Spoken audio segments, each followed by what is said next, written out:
Morning students. आप सभी के द्वारा बार बार ये प्रश्न किया जा रहा है कि सर कॉमर्स का जो सिलेबस है वो क्या है, ज़रा क्लियर करें कि कॉमर्स जो है वो व्यवसाय के तत्व से प्रश्न पूछा जाएगा।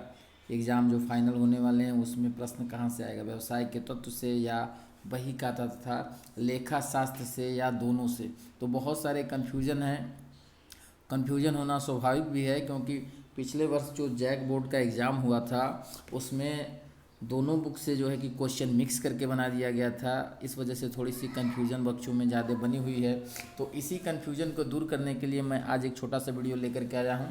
तो वीडियो को अंत तक ज़रूर देखें और चैनल पर नए हैं तो चैनल को लाइक और सब्सक्राइब जरूर कर लें। आइए हम लोग बात करते हैं। देखिए, आप अगर कॉमर्स के विद्यार्थी हैं, क्लास 10th में यदि आपने कॉमर्स लिया है अतिरिक्त विषय के रूप में, एडिशनल सब्जेक्ट के रूप में, तो आपको मैं बता दूं कि कॉमर्स की कुल 2 बुक हैं। ठीक है, एक पहला जो बुक है वो है व्यवसाय के तत्व एलिमेंट्स ऑफ बिजनेस के नाम से जाना जाता है। जो है क्लास 10th की बुक है, व्यवसाय के तत्व या एलिमेंट्स ऑफ बिजनेस। दूसरा जो बुक है वो है बही खाता तथा लेखा शास्त्र, elements of book keeping and accountancy. ठीक है, तो यहाँ 2 किताबें हैं, आपको समझने की ज़रूरत है। तो जो दोनों किताबें हैं वो अलग अलग सेक्शन की हैं। एक को बोला जाता है खंड अ और दूसरा होता है खंड ब। ठीक है, तो जो व्यवसाय का तत्व है ये जो किताब है खंड अ से है, और अभी मैंने जिसके पहले जो आपको किताब दिखाया था एलिमेंट्स ऑफ बही खाता तथा लेखा शास्त्र, वो खंड ब है। तो आप इसको ये ध्यान रखें कि जब परीक्षा में क्वेश्चन पूछे जाते हैं तो अभी मैं आपको मॉडल सेट दिखाता हूँ, उसके बाद इसको क्लियर करने का प्रयास करता हूँ। यहाँ पर देखिए एक मॉडल सेट दिया हुआ है। ठीक है, मॉडल सेट है वो जो कि कॉमर्स विषय का है। इसमें साफ साफ स्पष्ट निर्देश दिया हुआ है, आप इसको पढ़ सकते हैं। कहीं कहाई बातों पर विश्वास न करके पढ़ के अपनी आंखों से देख करके आप यकीन करें। ये जो स्पष्ट निर्देश दिया हुआ है, विशिष्ट निर्देश आप देख सकते हैं। खंड अ अथवा ब में से किसी एक खंड के सभी प्रश्नों के उत्तर दे। ठीक है, special instruction answer all the question of either part A और पार्ट बी। तो अभी मैंने जैसा कि बात किया, व्यवसाय के तत्व जो है वो पार्ट ए से रिलेटेड है, खंड a part elements of business. तो यदि आप इसके सेक्शन यानी यदि आपने विद्यालय में व्यवसाय के तत्व की पढ़ाई की है तो आप जो उत्तर देंगे वो व्यवसाय के तत्व वाले जो प्रश्न होंगे, इन 40 प्रश्नों के आप उत्तर देंगे। और यदि आपने बही खाता तथा लेखा शास्त्र विद्यालय में पढ़ा हुआ है, बही खाता तथा लेखा शास्त्र खंड ब यानी part B elements of book keeping and accountancy, तो आप इस सेक्शन के प्रश्नों के उत्तर देंगे। फिर आपको खंड अ वाले सेक्शन के प्रश्नों को उत्तर देने की जरूरत नहीं है। तो मुझे लगता है अब थोड़ी सी आपकी स्थिति क्लियर हुई होगी कि कॉमर्स में जो 2 विषय हैं उसमें कौन कौन हमको पढ़ने हैं और उसके जो उत्तर होंगे वो कौन कौन से देने होंगे। आपकी सारी कन्फ्यूजन का जो कारण है वो इसी कारण से है कि पिछले साल जो हमारा एग्ज़ाम का क्वेश्चन पेपर आया था 2021-22 का, उसमें जो है दोनों बुक के यानी व्यवसाय के तत्व के और बही खाता तथा लेखा शास्त्र, ठीक है, बही खाता और लेखा शास्त्र दोनों के प्रश्न को मिक्स कर दिया था, जो कि ऑप्शनल पेपर था, जो बहुविकल्पी प्रश्न थे उनमें दोनों के प्रश्नों को मिक्स कर दिया गया था, जिसके वजह से बहुत सारे बच्चे इस साल कन्फ्यूजन में हैं। जो पिछले साल मिक्स हुआ था वो केवल बहुविकल्पी प्रश्नों को ही मिक्स कर दिया था, वो त्रुटिवश हो गया था। लेकिन जो सब्जेक्टिव पेपर थे, जो विषयनिष्ठ प्रश्न थे, उनमें दोनों में सेक्शन खंड अ और खंड ब अलग अलग बना हुआ था और उन दोनों में से किसी एक खंड को ही विद्यार्थी को हल करना था। तो पिछले साल जो आया था उसकी वजह से मेरा एक सलाह विद्यार्थियों को ये भी है कि यदि आप कॉमर्स के विद्यार्थी हैं और आप मान लीजिए व्यवसाय के तत्व को पढ़े हैं तो एक बार बही खाता तथा लेखा शास्त्र के कम से कम 1-2 मॉडल सेट को आप देख लीजिए। ठीक है, यदि आप बही खाता तथा लेखा शास्त्र विषय के विद्यार्थी हैं, आपने कक्षा 10 में वही पढ़ा है, तो आप कम से कम व्यवसाय के तत्व के 1-2 मॉडल सेट को देख लीजिए। इससे होगा क्या कि मान लीजिए, होना तो नहीं चाहिए खैर, लेकिन अगर मान लीजिए में भी अगर पिछले साल के जैसे क्वेश्चन पेपर आ ही जाए, गलती से ही अगर आ जाए, तो आप उनको आसानी से फिर हल कर सकें। तो इस वजह से मेरा ऐसा सुझाव है कि कम से कम मॉडल सेट आप दोनों देख के जाएं। ऐसे होना तो नहीं चाहिए, लेकिन फिर भी कुछ भी हो सकता है। इस वजह से आप तैयारी करके जाएं, परीक्षा एग्जाम में जाने से पहले आप पूर्ण तैयारी कर लें।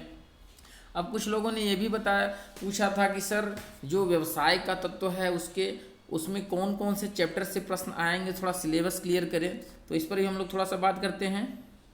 तो ये देखिए, ये आपका व्यवसाय के तत्व से संबंधित ये आपका पाठ्यक्रम है। मैं इसको थोड़ा सा जूम कर रहा हूँ। देखिए यहाँ पे देखिए दिया हुआ है व्यवसाय के तत्व क्लास 10, ठीक है। तो अब इसके सिलेबस को बारी बारी से हम लोग देखते हैं। इसमें कुल 4 चैप्टर है, 5 चैप्टर मेनली जो है वो 5 चैप्टर है। तो इसमें कौन कौन है? पहला जो है कार्यालय दिनचर्या। अब कार्यालय दिनचर्या में आपके 3-4 पार्ट जो आते हैं, वो पहला है कार्यालय है, पहला पार्ट जो है वो व्यापारिक कार्यालय है, ठीक है। दूसरा पार्ट जो है वो आपका नस्तीकरण है, ठीक है, नस्तीकरण। फिर है आपका प्रतिलिपिकरण और बहुप्रतिलिपिकरण।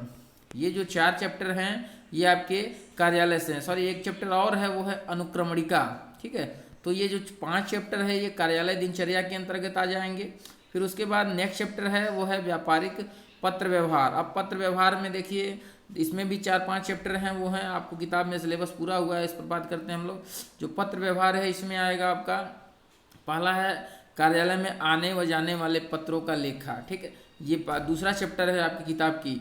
और उसके बाद है व्यापारिक पत्र के संबंध में बहुत सारे चैप्टर हैं। एक है व्यापारिक पत्रों के अंग है, फिर पत्रों के प्रकार है जिसमें शिकायती पत्र, निरख पत्र, तमाम प्रकार के पत्र हैं वो है। फिर जो तीसरा चैप्टर है वो है बैंक। यही महत्वपूर्ण चैप्टर है। बैंक में खोले जाने वाले खाते हैं, इसमें डाकघर भी है और बैंक के कार्य हैं, बैंक के प्रकार हैं, बैंक के क्या उद्देश्य हैं, इन सब के बारे में इसमें बताया गया है। तो बहुत विस्तृत चैप्टर है, यहाँ संक्षिप्त में दिया हुआ है, इसको आप जरूर पढ़ेंगे। उसके बाद देखिए एक चैप्टर है विनिमय साध्य पत्र। इसमें चेक, प्रतिज्ञा पत्र, हुंडी सारे कुछ आ जाते हैं। उनकी देखिए दिया है प्रकृति, प्रकार, पृष्ठांकन, क्रॉसिंग। और लास्ट जो दिया हुआ है वो है लास्ट जो है वो है विनिमय विपत्र। विनिमय विपत्र में इसका प्रकार, पक्ष, पहचान, प्रतिष्ठा। तो ये जो संक्षेप में ये 5 है, लेकिन इसको आप विस्तार से देखेंगे तो आपकी कुल लगभग 18 चैप्टर हैं जिसको आपको विस्तार से पढ़ना है। इसी प्रकार से आपका जो दूसरा बुक है वो है elements of book keeping and accountancy. यदि इस बुक की बात करें तो इसमें भी आपको 4 चैप्टर मेनली देखने हैं, जिसमें जो आपका चैप्टर है वो मुख्य जो इम्पोर्टेंट चैप्टर है वो है फाइनल अकाउंट का, ठीक है। फाइनल अकाउंट यानी अंतिम खाते में व्यापार खाता, लाभ हानि खाता, चिट्ठा है। और उसके बाद अंतिम खाते एक समायोजन रहित होता है और अंतिम खाते एक समायोजन सहित। तो इन दोनों को आपको देखना है। ज़्यादातर प्रश्न इसी पार्ट से आते हैं। उसके बाद जो आता है वो है उसको क्या बोलते हैं, जो बैंक रिकन्सिलिएशन स्टेटमेंट होता है उससे भी प्रश्न आते हैं, बैंक रिकन्सिलिएशन स्टेटमेंट से। तो बैंक समाधान विवरण हो गया। उसके अलावा एक चैप्टर और आता है वो है अशुद्धियों का सुधार, ठीक है। अशुद्धियों का सुधार भी आता है, यानी रेक्टिफिकेशन ऑफ एरर्स। तो बहुत सारी त्रुटियां होती हैं उनको भी सुधारना होता है। एक पक्षीय अशुद्धियाँ, 2 पक्षीय अशुद्धियाँ, तो उससे संबंधित भी एक चैप्टर है। और एक है तलपट तथा अशुद्धियाँ, इसको भी देखना होगा। इसमें से भी कुछ प्रश्न आपके एग्जाम में आते हैं, तो आप इसके लिए भी तैयार रहेंगे। तो आज हम लोगों ने जो 2 बुक थे हमारे, दोनों बुकों के बारे में हम लोग स्पष्ट रूप से समझ चुके, क्लियर हो चुके। तो एक है व्यवसाय के तत्व और दूसरा है elements of book keeping and accountancy. तो दोनों बुक के बारे में हम लोग देखे, समझे, सिलेबस को समझा।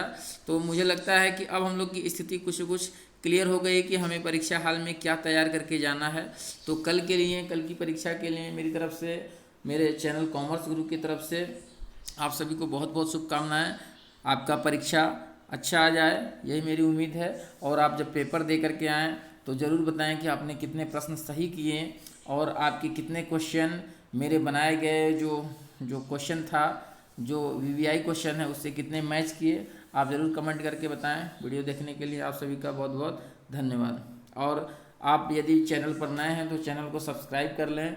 और परीक्षा के बाद जो है कि आंसर की भी मेरे चैनल के द्वारा जारी किया जाएगा, तो आप ज़रूर अपने अपने प्रश्नों के उत्तर को मिलान करेंगे और ये देखने का प्रयास करेंगे कि आपने अभी तक कितने प्रश्न सही किए हैं, कितने आपके गलत हुए हैं। तो सबसे पहले सटीक और तीव्र गति से जो है कि हमारे ही चैनल पर जो है कि आंसर की जारी होगा। तो आप ज़रूर चैनल के साथ जुड़ेंगे परीक्षा के बाद।